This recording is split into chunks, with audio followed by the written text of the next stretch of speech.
शिवमहापुराण महिमा अध्याय पहिला जो आहे तो श्री गणेशाय नमः, श्री पार्वती परमेश्वराय नमः, श्री सरस्वत्यै नमः, श्री कुलदेवाय नमः। शौनक ऋषी सुतांना म्हणाले, मुनिवर्य तुमचे ज्ञान अगाध आहे, मला सर्व पुराणे जाणून घ्यावयाचे आहेत। वैराग्ययुक्त भक्तीने विवेक निर्माण होतो, हा विवेक कसा वाढवावा? महान साधू काम क्रोध लोभ कसे जिंकतात? दैवी संपदा वाढवण्याचे उपाय कोणते? आपण मला शाश्वत असे कल्याणकारी साधन सांगावे। कलियुगात अंतःकरण शुद्ध करून शिवस्वरूप प्राप्त कसे करावे? सूत म्हणाले, शौनकजी खरोखर तुम्ही धन्य धन्य आहात, तुमच्या अंतःकरणात पुराण कथा श्रवण करण्याविषयीचे प्रेम आहे। मी तुम्हाला सर्वश्रेष्ठ असे साधन सांगणार आहे, ते साधन शास्त्र शुद्ध सिद्धांताचे आहे, तुमच्या हृदयातील सात्विक भाव जागृत करणारे आहे, त्यामुळे भगवान शंकर यांना परम समाधान लाभेल। या शास्त्राचे नाव शिवपुराण असे आहे। पुरातन काळी भगवान शंकरांनी स्वतःच याचे निरूपण केले आहे। महर्षी व्यासांनी संत कुमाराच्या आज्ञेप्रमाणे या पुराणाची रचना केलेली आहे। कलियुगातील सर्वांचे परम कल्याण व्हावे असा या पुराणाचा प्रमुख उद्देश होता। शिवपुराण हे महान शास्त्र आहे। हे शास्त्र म्हणजे भगवान शंकरांची वाङ्मयीन मूर्तीच आहे।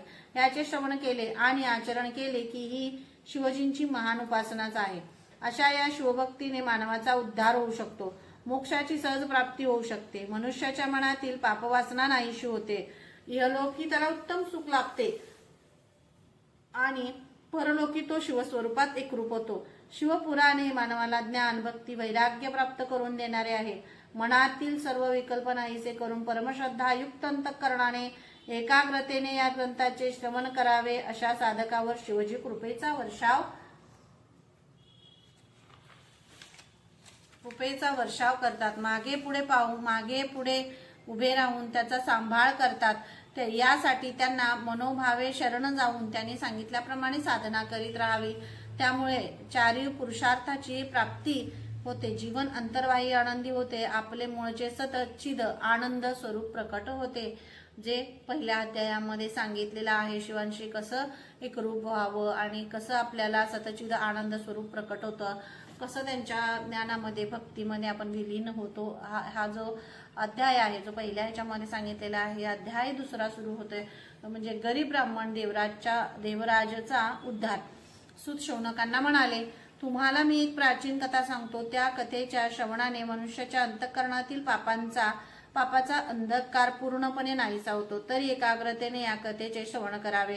पुरातन काळी किरातांच्या नगरामध्ये देवराज नावाचा एक गरीब ब्राह्मण राहत होता। तो वैदिक धर्माचं पालन करीत नव्हता। त्याने अनेक लोकांना फसवले होते। पैसा हे सर्वश्रेष्ठ मूल्य आहे असे समजून अनेकांची धनदौलत लुबाडून घेतली होती। त्याच्या हातून काही दानधर्म होत नव्हता। तो आपली संपत्ती परस्त्रीसाठी खर्च करत होता। त्याचे आचार विचार उच्चार सात्विक नव्हते। देवराज गावोगावी फिरत असे। एके दिवशी फिरत फिरत तो प्रतिष्ठानपूर नावाच्या गावी आला। तिथे त्याला एक शिव मंदिर दिसले। त्या मंदिरात अनेक साधू महात्मे साधना करत बसले होते। देवराज त्या दिवशी त्या मंदिरातच राहिला। खूप दमून भागून गेल्यामुळे त्याला ताप आला होता, त्याला झोप लागत नव्हती। त्या शिवमंदिरात एक साधू शिवकथा सांगत होते। ते शब्द देवराजाच्या कानावरती पडले। एक महिनाभर तब्येत बरी नसल्यामुळे देवराज त्या मंदिरातच राहत होता। त्यामुळे रोज त्याला पुराण कथा ऐकावयास मिळत होती। त्याने कधीही आजपर्यंत पुराण कथा श्रवण केली नव्हती। त्यामुळे आता त्याचे पुण्यकर्म वाढू लागले होते। देवराज पुराण कथा ऐकत ऐकतच त्या मंदिरात पंचतत्वांशी विलीन झाला। यमदूतांनी त्याला यमलोकी नेले। आजपर्यंत केलेल्या पापाची त्याला शिक्षा द्यावयाची होती। एवढ्यात अचानक भगवान शंकरांचे पार्षदगण तेथे प्रकट झाले। त्यांचा वर्ण शुभ्र होता, सर्वांगावर भस्म लावलेले होते, रुद्राक्षाच्या माळा घातलेल्या होत्या, त्यांच्या हातात त्रिशूल होते। शंकराच्या दूतांनी यमाच्या दूतांना तेथून परत पाठविले। देवराजास विद्ध पाशातून मुक्त केले। त्यांनी त्याला शिवलोकी नेण्यासाठी प्रयत्न सुरू केला। ही गोष्ट यमास कळाली। यमास पार्षदगण दिसले। यमाने त्या शिवदूतांचा सन्मान केला। देवराज ब्राह्मणाला घेऊन पार्षदगण कैलासलोकी आले आणि त्यांनी त्यास शिवजीच्या स्वाधीन केले। फक्त शिवपुराणाच्या श्रवणाने देवराज पुण्यात्मा बनला। ही कथा ऐकून शौनक स्तुतीजींना म्हणाले, तुमच्या कथेने माझे जीवन कृतकृत्य झाले आणि माझी शंकरावरील भक्ती वाढत चालली। तर हे शिवमहापुराण सुरू करणं हा भगवान शंकरांचा आदेश होता, महादेवांचा आदेश होता आणि त्यांनी त्यांच्या आदेशामुळे हे सुरू झालं. तर हे एवढ्याच साठी आहे की आपल्याला सर्वांना जे जे ऐकतील, ज्यांच्या कानापर्यंत पडेल तिथं तिथं शिव उत्पन्न व्हावे, शिवांशी आपण एकरूप व्हावं आणि शिवलोकी विलीन व्हावं, ह्यासाठी हे शिव महापुराण तुमच्यापर्यंत महादेव पोहोचवत आहेत. तर याचा अध्याय 3 जो आहे तो अधर्मी बिंदुल व चंचुला. सूत म्हणाले, शौनकजी तुम्ही महान शिवभक्त आहात. तुम्हाला आणखीन एक महत्वाची कथा मी सांगतो. पुरातन काळी बाष्कल नावाचे एक टुमदार गाव होते. तेथे अनेक ब्राह्मण मंडळी होती. ती मंडळी वैदिक धर्माचे आचरण करीत नव्हती. त्यांची आसुरी संपत्ती वाढली होती आणि दैव संपत्तीचा ते विचार देखील करत नव्हते. ते शेती करून जीवन जगत होते. ते व्यभिचारी होते. सत्याने वागलो तर जीवनाचे कल्याण होते याचे त्यांना विस्मरण घडले होते. गावातील सर्वच माणसे दुराचारी होती. बिंदुल नावाचा एक ब्राह्मण त्या बाष्कल नावाच्या नगरीमध्ये राहत होता. तो अत्यंत दुराचारी होता. त्याच्या पत्नीचे नाव चंचुला असे होते. ती धर्माने वागत होती, तरी पण तो आपल्या पत्नीची उपेक्षा करीत होता आणि परस्त्रियांच्या चक्रात सापडलेला होता. तिने आपल्या पतीला सुधारण्याचा खूप प्रयत्न केला, परंतु बिंदुल काही केल्या चांगले वागाव्यास तयार नव्हता. त्याने परस्त्रीशी लग्न केले. चंचुला आपल्या पुत्रांचे पालन पोषण करत होती, परंतु पतीची अशी अवस्था पाहून ती पण वाईट मार्गाला लागली. काही वर्षानंतर पतीचे निधन झाले. मृत्यूनंतर त्याला नरक यातना भोगाव्या लागल्या आणि तो पिशाच्य योनी जन्माला आला. चंचुला एकदा गोकर्ण क्षेत्री आली होती. तिथे मंदिरात शिवकथा चालली होती. कथेकरी सांगत होते, ज्या स्त्रिया मनाने देखील व्यभिचार करतात त्यांना यमलोकाची प्राप्ती होते, अतिशय दुःख भोगावे लागते. चंचुलाने शिवकथा सांगणाऱ्यांचे पाय धरले आणि ती म्हणाली, मी अतिशय व्यभिचारी आहे, तरी मी आता काय करावे, याचा मार्ग मला आपण दाखवावा. आपल्या चुकीबद्दल ती विलाप करू लागली. चंचुलाची अशी दयनीय अवस्था पाहून कथेकऱ्यास तिची दया आली. त्याने तिला शांत होण्यास सांगितले. तुला पश्चाताप झालेला आहे, आता यातूनही मार्ग निघू शकतो. आता निश्चित लक्षात ठेव की मनात निर्माण झालेले पापही नाशाला कारणीभूत होते. तरी आता शांत हो, एकाग्रतेने मी काय सांगतो याचे तू श्रवण कर, त्याचा तुला लाभ होईल. चंचुला त्यांच्या समोर हात जोडून उभी राहिली. अध्याय 4. शिवपुराण श्रवणाने चंचुलास कृपाप्रसाद दिला. कथेकरी चंचुलाला उपदेश करू लागले. जगातील माणसे व स्त्रिया हे पतनशील असतात. आपण जे कर्म करतो त्याचे अव्यक्त फळ प्राप्त होते व कालांतराने ते व्यक्त स्वरूपाला येते. ते शिवपुराण सुदैवाने ऐकले आहेस. त्यातील एक कथा ऐकून तुला आपल्या वागण्याचा पश्चाताप झाला. तुझ्या अंतःकरणातील विवेकाचा द्वीप प्रज्वलित झाला. आता तुझ्या मनामध्ये पापाचा विचार देखील निर्माण झाला तर तुला याची फळे भोगावी लागतील. शिवकथेचा महिमा अगाध आहे. जे शिवकथेचे परमश्रद्धेने श्रवण करतात त्यांच्या मनात पापाचा लवलेश निर्माण होत नाही. तरी तू आता शिवाची उपासना करावयास सुरुवात कर. मन शुद्ध झाले की शिवजी प्रसन्न होतात. पश्चातापाने शुद्ध झालेल्या त्या चंचुलाच्या डोळ्यातून आनंदाश्रू वाहू लागले. तिला आपल्या पापी स्वभावाची सारखी भीती वाटत होती. तिला आता शिवजींची उपासना करून आपणास आता आनंदाची प्राप्ती होणार हे जाणवू लागले होते. तिने गोकर्ण क्षेत्रीच राहण्याचा विचार केला. आपण आता शिवपुराण संपूर्ण ऐकावे असे तिला वाटू लागले होते. त्याप्रमाणे तिने आपली मनोदशा कथेकऱ्यांच्या समोर व्यक्त केली. त्यांनी सांगितले, एका कथेने तुझ्या मनात वैराग्य निर्माण झाले. शुद्ध मनाने संपूर्ण कथा तू ऐकल्यास तर तुझ्या हृदयात दडून बसलेले पाप नाहीसे होईल. यासाठी साक्षी भावाने तुलाच तुझ्या हृदयाचा शोध घ्यावा लागेल. चंचुला आता गोकर्णमध्ये राहू लागली. ती नित्याने शंकराची आराधना करत होती. जे खावयास मिळेल त्यावर समाधानी होती. रात्रंदिवस तिला शिवजींची ओढ लागली होती. नित्याने सायंकाळच्या वेळी मंदिरात येऊन शिवपुराणांचे श्रवण करी. असा नित्यक्रम सदैव चालू असल्यामुळे तिला शिवजींचे दर्शन झाले. ती अतिशय आनंदी झाली. भगवान शंकरांनी तिला आशीर्वाद दिले. ती आता गोकर्ण सोडून शिवलोकी आली. तेथील सारे पवित्र वातावरण पाहून ती आश्चर्यचकित झाली. पार्वती मातेने तिला जवळ बोलावून आशीर्वाद दिले आणि ती पार्वतीची सेवा करीत येथे राहिली. सात्विक आचरणाने नराचा नारायण म्हणत असतो, हे निश्चित सत्य आहे. आपणही प्रत्येक पाऊल सत्याने टाकावे. हे जे आहे हे अध्याय 4 यामध्ये जे सांगितलं आहे. तर अध्याय 5. बिंदुल व चंचुलास निजधाम प्राप्त झाले. सूत म्हणाले, शौनकजी चंचुला ही अंतःकरणापासून पार्वतीची सेवा करत होती. एके दिवशी चंचुला पार्वतीला म्हणाली, देवी तुला माझा साष्टांग नमस्कार. तू खरोखर ब्रह्मस्वरूप आहेस. या विश्वाचे आदी कारण या विश्वाचे आदी कारण तूच आहेस. तू शांत आहेस व अनंतही आहे. तुझ्या सत्तेने 3 गुण कार्य करतात. तूच आदिमाया आहेस. तू जगदंबा आहेस. तू दुष्टांचा नाश करणारी आणि सज्जनांना तारणारी आहेस. पार्वतीने चंचुलाची तू खरोखर ब्रह्मस्वरूप आहेस. या विश्वाचे आदी कारण तूच आहेस. तू शांत आहेस व अनंतही आहे. तुझ्या सत्तेने 3 गुण कार्य करतात. तूच आदिमाया आहेस. तू जगदंबा आहेस. तू दुष्टांचा नाश करणारी आणि सज्जनांना तारणारी आहेस. पार्वतीने चंचुलाची स्तुती ऐकली. ती चंचुलास म्हणाली, तू शुद्ध मनाने माझी भक्ती करतेस.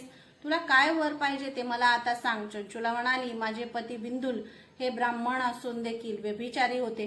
ते माझ्या आधी मृत्यूच्या स्वाधीन झाले. त्यांना कोणती गती मिळाली असेल, ते आता कोणत्या अवस्थेत असतील हे कृपा करून मला सांग. त्यांचा उद्धार कसा होईल? त्यांची माझी भेट होण्याची इच्छा आहे. आपण कृपया मला मार्गदर्शन करावे.